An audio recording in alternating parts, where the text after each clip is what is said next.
नमस्कार, अवध ग्राम्य वार्ता में आपका स्वागत है। अयोध्या पर सर्वोच्च न्यायालय का फैसला आने और तमाम त्योहारों के सकुशल संपन्न होने के बाद एसएसपी आशीष तिवारी के निर्देशन में अयोध्या पुलिस प्रशासन लगातार समाज में अपनी अच्छी छवि बनाने के लिए सक्रिय है। इसी क्रम में मिश्रित आबादी वाले स्थानों पर पुलिस लगातार गोष्ठी का आयोजन कर लोगों से तालमेल बनाने का प्रयास कर रही है।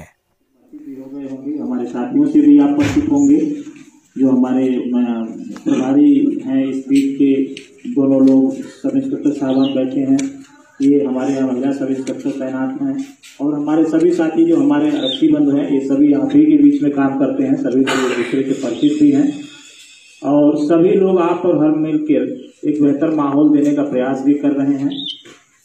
कोशिश ये की जाती है कि सब कुछ त्रुटि रहित रहे, यानी कोई ऐसा समय न आए या ऐसा विकार न पैदा हो जिससे कोई प्रतिकूल परिस्थिति पैदा हो। आज की जो गोष्ठी है इसके संबंध में मैं आप लोगों को कुछ चीजें अवगत करा रहा हूँ। देखिए, हम लोग एक सामाजिक प्राणी हैं, मनुष्य एक सामाजिक प्राणी है और समाज में हमारी कुछ जिम्मेदारियां हैं। सामाजिक प्राणी होने के कारण हमारी कुछ जिम्मेदारियां हैं और समाज एक सिस्टम। मैं तो विज्ञान वर्ग का विद्यार्थी रहा हूं, लेकिन मैंने सामाजिक विषय की पुस्तकें पढ़ी हैं, तो उसमें एक प्रोफेसर थे, प्रोफेसर हाब्स, उनके अनुसार समाज सामाजिक संबंधों का जाल है, ये परिभाषा उन्होंने बताया। तो जो सामाजिक रिश्ते हैं, संबंध हैं, इनका जो जाल है यही समाज। समाज को एक मशीनरी है, एक सिस्टम है, जिसको चलाने के लिए हर पुर्जे का अपने जगह पे संयमित होके ठीक ठाक काम करना जरूरी होता है। जैसे कोई एक मशीनरी होती है, आपका जो पंपिंग सेट होता है या आपकी मोटरसाइकिल होती है या आपकी घड़ी है या आपका रेडियो है, जो कुछ भी एक मशीनरी है, वैसे ही समाज की भी एक मशीनरी है। उसके सारे पुर्जे अगर सही काम करते हैं तो समाज ठीक चलता है। जैसे मशीनरी के सारे पुर्जे सही काम करें तो मशीनरी सही चलती है, वैसे ही समाज के सभी पुर्जे, जनप्रतिनिधि की जो भूमिका है, पुलिस की जो भूमिका है, एक आम नागरिक की जो भूमिका है, सभी लोग अपनी अपनी भूमिका अगर ठीक ढंग से अदा करें तो समाज बेहतर चलता है। सभी लोग मेरे समझ से सहमत होंगे इस बात से। अभी जो हमारा तमाम त्योहार बीता है, जैसे दुर्गा पूजा बीता है, दशहरा बीता है और रामलीला बीती है और दुर्गा पूजा विसर्जन बीता है, इस सब के अवसर पे आप लोगों ने जो सहयोग दिया, इसके लिए आप लोग बहुत बहुत धन्यवाद के पात्र हैं। मैं आप सभी का आभारी हूँ। हमारा जो व्यापक त्योहार था दीपोत्सव, जो वर्ल्ड लेवल का त्योहार है, और दीपावली थी, हमारा जो दीपोत्सव है उसमें एक बार करीब 6 लाख दिए जलाए गए आपकी जनपद अयोध्या में। तो ये जनपद अयोध्या का एक गौरवशाली इतिहास है जिसके हम लोग सहभागी हैं। अयोध्या का एक एक नागरिक उस बात का सहभागी है कि हम Guinness book of world record उसको कायम किए हैं। ऐसे माहौल को जो आप लोगों ने क्रिएट किया, जो आप लोगों ने सहयोग किया, इसके लिए आप सभी लोग धन्यवाद के पात्र हैं। अभी बीच में हमारा त्योहार आया 12 रबी अव्वल, हमारे मोहम्मद साहब का यौम पैदाइश का दिन आया। उस दिन भी हम लोग जो है बड़ा हंसी खुशी से मनाए। कहने का अर्थ यह है कि जो हमारा अयोध्या जनपद है, इसकी गंगा जमुनी तहजीब को हम लोगों ने बरकरार रखा। चाहे माननीय सर्वोच्च न्यायालय का फैसला आने से पहले की परिस्थितियां रही हों, उसमें भी आप हम मिल के बड़ा संयमित तरीके से समाज को बेहतर स्वरूप दिए और बेहतर निष्पादन किए और सभी लोगों की एक अच्छी साथ गई। हमारे वरिष्ठ पुलिस अधीक्षक महोदय, हमारे जिलाधिकारी महोदय, जिस तरह से हमारे उच्चाधिकारी महोदयान द्वारा प्रशासन का संचालन किया गया, प्रशासन की योजना बनाई गई, उससे एक बहुत बड़ा फायदा रहा कि कहीं भी कोई स्कूल नहीं बंद हुआ, कोई बस नहीं बंद हुई, यातायात का कोई साधन नहीं बंद हुआ, कोई बाजार नहीं बंद हुई।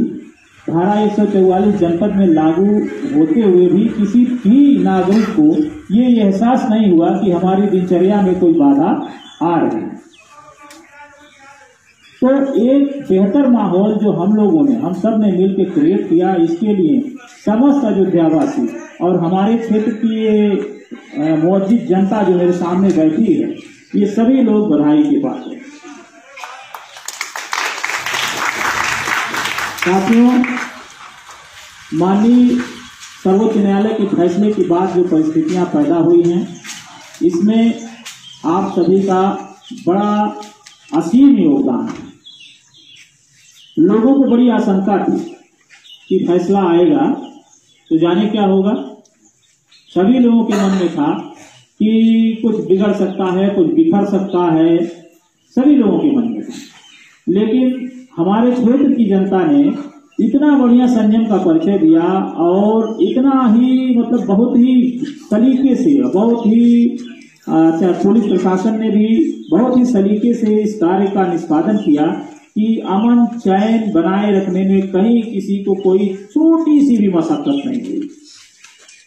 सब कुछ ठीक ठाक रहा। इवन जो फैसला आने से पहले मैं आप लोगों के बीच में आया भी था, तो उस समय ये था कि कुछ लोग आलू खरीद के रख रहे हैं, कुछ लोग कुछ स्टोर कर रहे हैं कि पता नहीं क्या परिस्थिति पैदा होगी, खरीद के रख लो। क्या ऐसी परिस्थिति आई? नहीं आई। तो इस सभी के लिए हम सभी, आप और हम और हमारे वरिष्ठ अधिकारी महोदयान जिन्होंने इस योजना को लागू किया, योजनाबद्ध तरीके से, चरणबद्ध तरीके से हम लोगों को बार बार निर्देशित करते रहे, हम लोग आपके बीच में आते रहे और आप हमारा कहना मानते रहे, वाजिब बातें हम आपकी सुनते रहे, आप हमारी सुनते रहे और एक दूसरे का सहयोग करते रहे। जैसा कि मैंने पहले भी बताया है कि मशीनरी में हर सिस्टम का, हर यंत्र का, हर नट बोल्ट का अपना काम है और हर नट बोल्ट मशीनरी का सही काम किया, इसलिए ये सही परिणाम हमारे सामने। आज जुमा की नमाज थी। हम लोग बेहतर रूप से सतर्क इसलिए थे कि हम आप तो ठीक है, लेकिन कोई तीसरा बाहरी तत्व आके कोई फुर्तेज पैदा कर देगा तो हम लोगों को दिक्कत हो जाएगी। वो हमारे बीच में दखलंदाजी कर देगा अजनबी व्यक्ति कुछ आके, तो हम लोग अजनबी व्यक्ति के लिए पूर्णतया एकदम कमर कस के तैयार थे कि कोई अजनबी नहीं आने पाएगा। हम आप हैं, हम घर के हैं, एक घर के हैं, तो हम आप मिलकर उसको ठीक किए रहेंगे, कोई अजनबी नहीं आने पाए। इसीलिए आपके सभी बॉर्डरों पे बिल्कुल चेकिंग की व्यवस्था है और यहाँ तक कि अर्धसैनिक बल भी लगा हुआ है।